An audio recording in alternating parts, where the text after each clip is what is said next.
रुड़की के झबरेड़ा थाना क्षेत्र में महीनों पुराने गौकशी के मामले ने अब एक बड़ा आरोप अख्तियार कर लिया है। हिंदू संगठनों ने पुलिस थाने का घेराव किया है, तो वहीं ग्रामीणों ने एक सत्ताधारी दल के नेता पर बेहद गंभीर आरोप लगाए हैं। मामला रुड़की के झबरेड़ा का है, जहां आज हिंदू सेना उत्तराखंड और बजरंग दल के सैकड़ों कार्यकर्ताओं ने थाने में दस्तक दी है। कार्यकर्ताओं का गुस्सा सातवें आसमान पर है। दरअसल ये मामला कुछ महीने पहले शुरू हुआ था, जब हिंदू संगठनों ने एक गंदे नाले से भारी मात्रा में गोवंश के अवशेष बरामद किए थे। उस वक्त पुलिस ने जांच का भरोसा दिया था, लेकिन महीनों बीत जाने के बाद भी पुलिस के हाथ खाली हैं। आज इस मामले में उस वक्त नया मोड़ आ गया, जब पीड़ित ग्रामीण भी थाने पहुंचे। ग्रामीणों ने पुलिस के सामने लिखित शिकायत देते हुए आरोप लगाया कि उन पर बयान बदलने का दबाव बनाया जा रहा है। ग्रामीण यही नहीं रुके, उन्होंने सीधे तौर पर एक स्थानीय भाजपा नेता का नाम लेते हुए कहा कि उन्हीं के संरक्षण में 11 से 12 गोवंश की बेरहमी से हत्या की गई, और सबसे चौंकाने वाला आरोप यह है कि इस गोवंश के मांस को एक शादी की दावत में परोसा गया। ये गौकशी का मामला है। ये जो हमारे गांव का अनीश गौड़, जो भाजपा का नेता है, प्रदेश अध्यक्ष है, उसके ही बारे में आए हुए हैं ये सब लोग। जो गौकशी थी, जो उसकी शादी थी, उसमें गौकशी के करे गई 10-12 गायें थी, और जी उसी के उपलक्ष्य में यहाँ हमारा सारा संगठन ये थाने में घेराव करा और अपनी बात रखी। कब थी शादी? शादी का कुछ मैटर ऐसा है जो मैं भूल चुका हूँ, वो मेरा कार्ड याद नहीं है। तारीख को मैं बता दूंगा, ठीक है जी। तो आपने अपनी आंखों से देखी गौकशी? जी हाँ। अच्छा, शादी की तारीख याद? तारीख नहीं याद है। जो को ऐसा थोड़ा भूल भी जाता आदमी, अगर पूरी प्रक्रिया उसी तारीख के अनुसार ही चलेगी। अगर हमने 2-4 दिन पहले बता दिया या बाद में बता दिया तो उसमें थोड़ा फर्क पड़ जाता है। तो उस समय आपने विरोध क्यों नहीं करा? विरोध किया था जी। कैसे किया था? कैसे किया था? हम आए थे प्रशासन के पास ही, मैं और सौराज, ठीक है जी, धोनी उर्फ धोनी, हम दोनों आए। तो जैसे ही हम चौकी में आए तो एक पुलिस वाला बाहर को निकल रहा था। हमने उससे पूछा, मगर जी ऐसे बात हमारे गांव में गौकशी, उन्होंने कहा भाग जाओ यहाँ से। तो जी हम भागे, हम डर के मारो, क्योंकि गांव के लोगों को थोड़ा इतना वो नहीं, मनोबल नहीं है उतना। हम गांव में चले गए। फिर वैसे हमने गांव में चर्चा की, उसमें फिर जो है संज्ञान में आई बात। उसके बाद में जो बजरंगी हैं भाई साहब, इनके उसमें साथ में कुछ 2-4 आदमी और भी गए। डर लगा था? आज डर नहीं लगा? डर आज संगठन पूरा है ना हमारे साथ, इसलिए उस समय संगठन की जरूरत नहीं पड़ी थी। मैंने कहा चलो पुलिस वालों से ही बात हो जाएगी।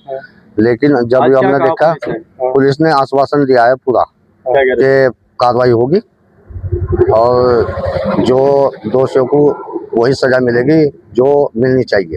खाली अनीश गौड़? उसमें और भी हैं उसके, जो मतलब जो सगे संबंधी हैं, जो जिनसे लगाव हो है, वही उसके साथ में, और तो कोई है ही नहीं। ठीक है। हिंदू सेना के प्रदेश अध्यक्ष अनुज बजरंगी ने सख्त लहजे में कहा कि हम पुलिस को चेतावनी देते हैं, अगर जल्द ही इन गौ हत्यारों और उन्हें संरक्षण देने वाले सफेद पोश नेताओं को जेल नहीं भेजा गया तो उत्तराखंड की धरती पर एक बड़ा आंदोलन होगा। इसकी पूरी जिम्मेदारी पुलिस प्रशासन की होगी। अब ग्रामीणों और हिंदू संगठनों की मांग है कि उत्तराखंड सरकार और पुलिस प्रशासन निष्पक्ष जांच करे। क्या वाकई सत्ता के रसूख तले गौकशी जैसे जघन्य अपराध को अंजाम दिया गया? क्या पुलिस दबाव में काम कर रही है? ये वो सवाल हैं जिनका जवाब अब झबरेड़ा पुलिस को देना है।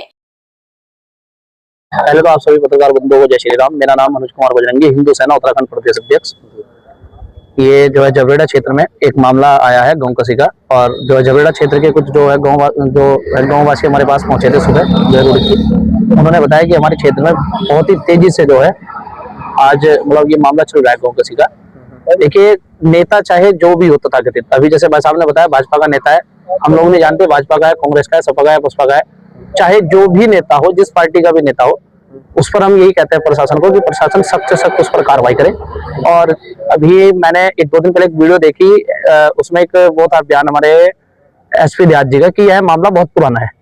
मामला मुझे लगता है कि शायद महीने 2 महीने पहले होगा, ज्यादा से ज्यादा महीने 2 महीने से प्रशासन इसमें इन्होंने अभी मुझे बताया कि अज्ञात में मामला दर्ज किया हुआ है। अज्ञात में अगर इन्होंने मामला दर्ज किया तो उस मामले के तहत तक प्रशासन क्यों नहीं पहुंचा? नवंबर का मामला बताया जा रहा है, लगभग 5 महीने होने को आ रहे हैं, तो भाई आप लोग आज ही क्यों इस मामले को उठा रहे, उस समय क्यों नहीं उठाया गया? भाई साहब, उस समय भी मेरे कार्यकर्ता वहां पर पहुंचे थे, अज्ञात में मामला दर्ज करवा दिया था। लेकिन जिस प्रकार एक दो दिन पहले ये गांव के जो वहां रहते थे, ये मेरे पास पहुंचे, हमें पता लगा कि इसमें कोई जो उसका नाम आ रहा है नेता का, ये हमारे पास पहुंचे कल परसों, इसलिए हम आज पहुंचे। किस नेता का नाम आ रहा इन्होंने अनीस गौड़ का नाम बताया, जो भारतीय जनता पार्टी से अल्पसंख्यक मोर्चे का जो प्रदेश अध्यक्ष बताया जा रहा है। अच्छा, एक तरफ तो बीजेपी भाई को उसको लेके कानून बना रही है, दूसरी तरफ बीजेपी के जो पदाधिकारी है ऐसे कार्य कर रहे हैं, तो क्या कहेंगे बीजेपी को? ये बहुत बड़ी निंदना की बात है। और आने वाली 27 तारीख को हम लोग हिंदू सेना एवं हिंदू तब के सभी संगठन रुड़की में सुबह ठीक 10 बजे रुड़की नेहरू स्टेडियम में आने वाली 27 अप्रैल को जो है गौ माता को राष्ट्रमाता का दर्जा दिलवाने के लिए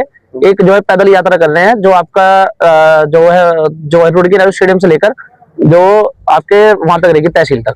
तो मैं आप सभी के चैनल के माध्यम से भी ये कहना चाहता हूँ कि ये जो मामले चल रहे हैं गौ कसी के, इसे रोकने के लिए 27 अप्रैल को सभी भाई अपने घरों से बाहर निकले। बीजेपी तो लगातार दावे कर रही है गो हत्या कुछ नहीं हो रही भैया, रात दिन बढ़ रही है। अच्छा, बीजेपी के राज में बढ़ रही है राज तो भैया, राज तो चाहे किसी का हो। ये तो देखो हिंदू मुस्लिम सिख ईसाई, अब हमारे साथ हिंदू मुस्लिम भाई भी साथ है। मेरे साथ बहुत से मुस्लिम भाई ऐसे हैं जो मैं कहता हूँ अंडा सार का भी नहीं खाते।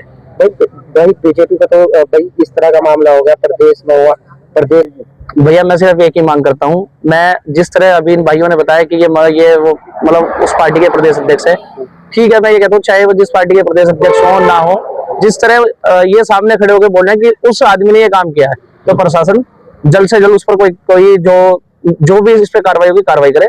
अन्यथा संगठन ये या तो एक बार प्रशासन कह दे कि हमारे बस से बाहर है।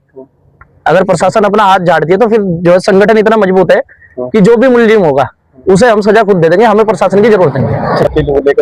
भाई देखो, जो सरकार से यही मांग है, अब मान के लो मैं एक बात कहता हूँ आपको, मैं जो है पार्टी के ऊपर नहीं लेता। अगर कोई मेरे संगठन का कार्यकर्ता ये काम करता तो मैं सबसे पहले उसे पद से हटाता, और अगर उसकी सजा 10 साल होती तो मैं प्रशासन को कहकर उसकी सजा 15 साल करवाता।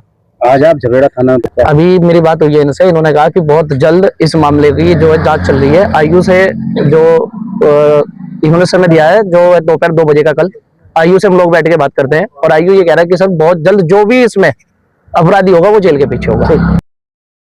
वहीं इस पूरे मामले में एसपी देहात शिखर चंद सोयाल का कहना है कि मामले में पहले ही मुकदमा दर्ज कर लिया गया है और ग्रामीणों द्वारा जो नाम प्रकाश में आ रहे हैं उसमें झबरेड़ा थाना पुलिस जांच कर रही है और जांच में जो भी दोषी पाया जाएगा उसके खिलाफ सख्त कार्रवाई की जाएगी। देखिए, वो जो प्रकरण है 1 महीना पहले ही उसमें एक मुकदमा दर्ज हो चुका है और उसमें जो अवशेष थे उनको एफएसएल के लिए टेस्टिंग के लिए भेजा गया है। बाकी एक सब इंस्पेक्टर लेवल पे उसमें इंक्वायरी इन्वेस्टिगेशन चल रही है। आपको अभी कोई और क्या कह रहा है वो सब जांच का विषय है, जैसे ही तथ्य क्लियर होते हैं तब हम आगे बढ़ेंगे। नहीं, थ्रेट किससे दी जा रही, कौन दे रहा है, ये एक बार हम देख लेंगे। वो थाने में मेरी अभी इंस्पेक्टर से बात हुई है तो एक बार मैंने बोला कि सारे तथ्यों पे पड़ताल करें, मैं अपडेट उससे हो लूँगा। और ऐसा कहीं नहीं है कि कोई किसी को थ्रेट दे रहा, अगर दे रहा है तो हम उसमें लीगल कार्रवाई करेंगे। इस मामले में अब तूल पकड़ लिया है और हिंदू संगठनों ने 2 टूक शब्दों में बड़े आंदोलन की चेतावनी दे दी है। देखना होगा कि धामी सरकार में गौकशी के इन आरोपियों पर क्या कार्रवाई होती है। देखिए सलमान मलिक की खास रिपोर्ट।